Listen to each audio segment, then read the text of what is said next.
Wukong, the melee carry, is here, guys. Welcome to a math video behind Wukong. He is our newest melee carry, and his numbers look interesting. He's not as complicated as Revenant, so finally we can have some good interplay between attack speed, crit, and all that stuff and see where he is. We're taking a look at his base numbers for really quick, then into the early game, kind of transition into crit.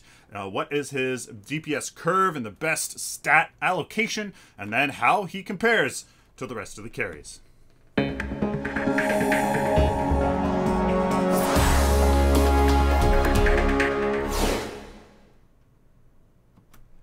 Hello, ladies and gentlemen.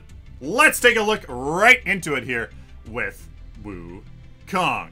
So, it's looking really interesting, guys. We have 0.9 power scaling on his basic attack. It's one of the lowest of all the carries, meaning that my gut is telling me attack speed, crit are going to be very much quite important for him. He actually started off hitting pretty hard, 61. It's not 55 like a lot of the ranged carries, and it increases all right up to 82. So he hits pretty darn hard. He's kind of like a Murdoch. He's gonna hit hard and relatively slow, 1.35 seconds, just like Murdoch. He's kind of like a melee Murdoch in a sense, but he gains a little bit more attack speed than Murdoch does. Murdoch 1.4 attack speed per hero level.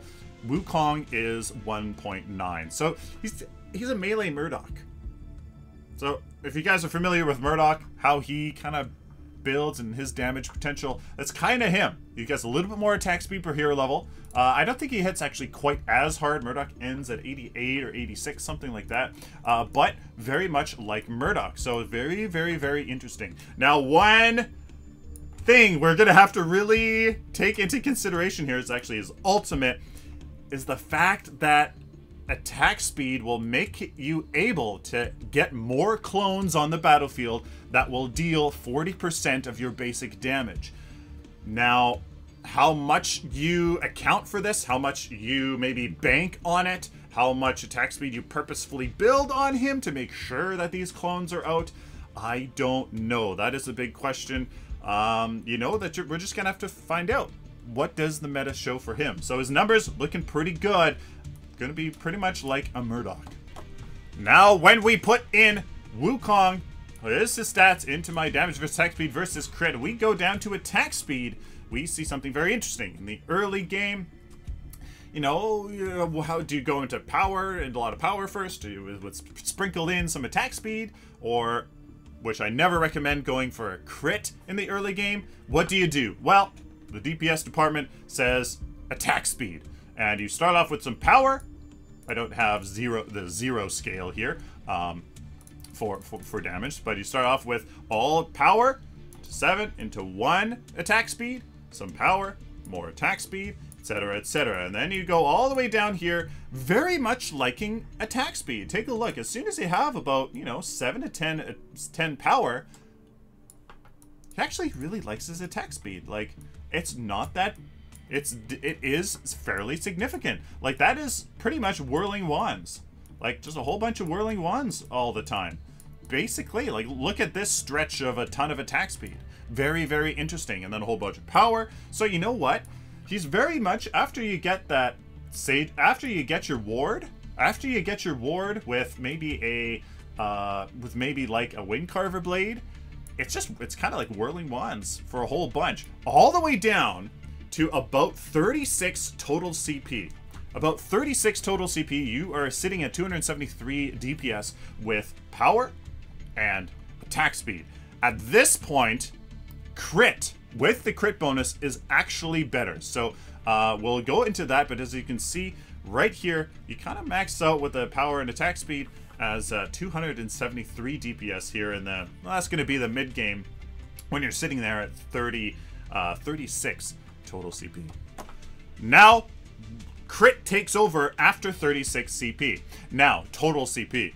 I'm working on something, and you are seeing Wukong's DPS curve here that I will post probably tomorrow or the day after. I'm finishing it all for the carries. At how much stats do you need at all throughout the game to deal the maximum DPS at all times. Whether you're at 20 CP, 30, 40, 45, 56, no matter what is the maximum amount of DPS and what are the stats that go with it. So, if you have 0 CP and you're going all the way up to 60 CP, how much power, attack speed, and crit gives you the most DPS all along the way. So you can see, just like I said, you know, 6 to 10 power, and then you start going into attack speed. Power and attack speed goes up. You know, he likes his attack speed. It really kind of goes up, and then it plummets because you transition into crit. So we go down here, take a look. You can see right at the 36 CP mark,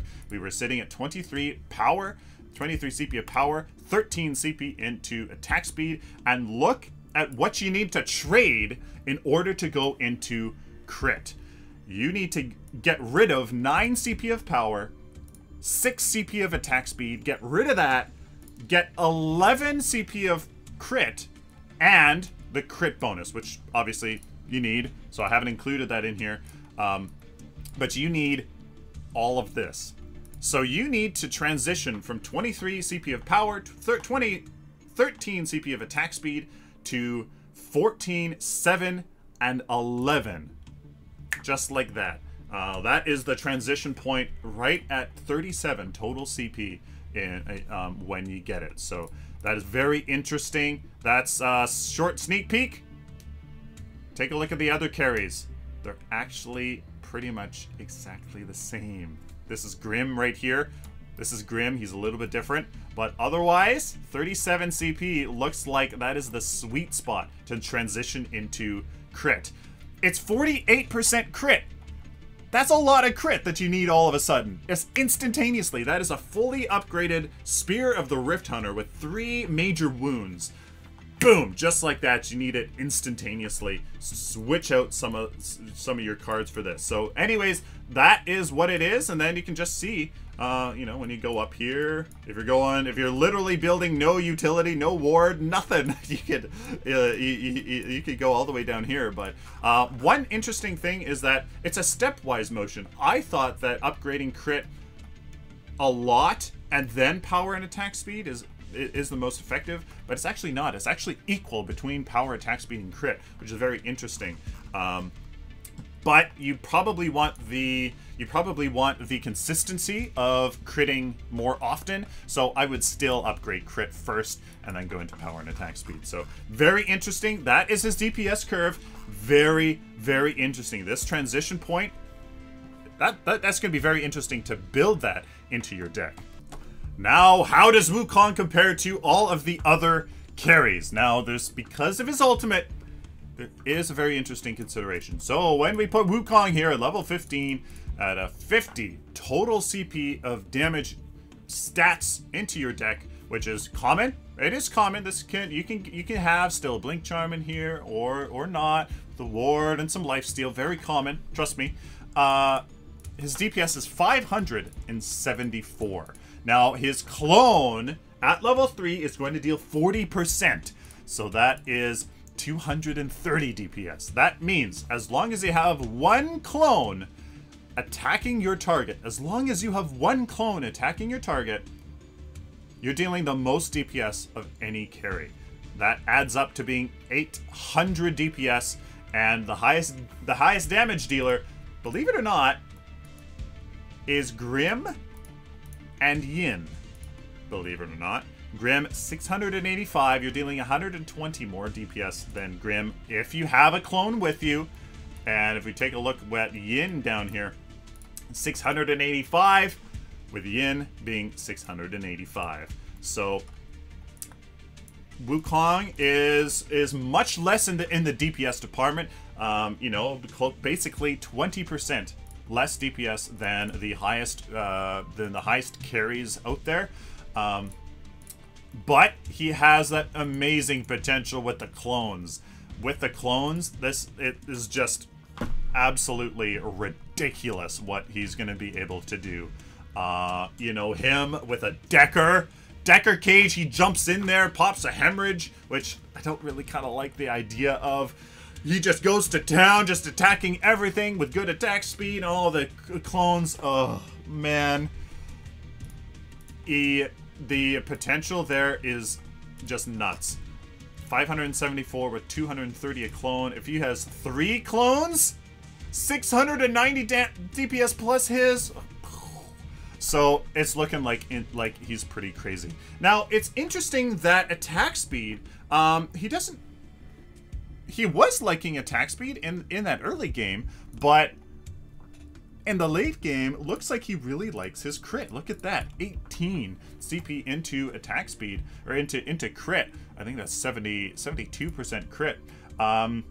He really likes it, which that's fair. I mean, when he's level 15, he will get quite a bit of attack speed from his 1.9 per hero level, so that does make sense. That's a lot. That's a fully upgraded Whirling Wand with 3 major kinetics. It's still a lot of attack speed, and it's more than I think a lot of people realize. Now, if you can manage to maybe only want 10% lifesteal and no Blink Charm, well, you can squeak it up to 54, 55 CP of damage stats. You can squeak it up into that range. That is 659 DPS with 264 on the clone. If we take a look at the other carries here, obviously Grim and Yin and stuff, they run away with it. Like my Mac Cannon build for Grim, 785 DPS. Oh, and Yin here, 785 again. She is the same, just insane. So Wukong, you can see he can really use that last 5 CP, right? That, like, instead of a Blink Charm, just go into more damage. Instead of 20% lifesteal, maybe cut that down to 10 because of his elusive nature. Oh man, that's just crazy. So there you guys go. That is the numbers for Wukong. His clones can crit, but they cannot apply on-hit effects. So things like Trader's Touch, unfortunately, things like Satori Cloak, things like any other on-hit effects, unfortunately can't. But they do work with lifesteal.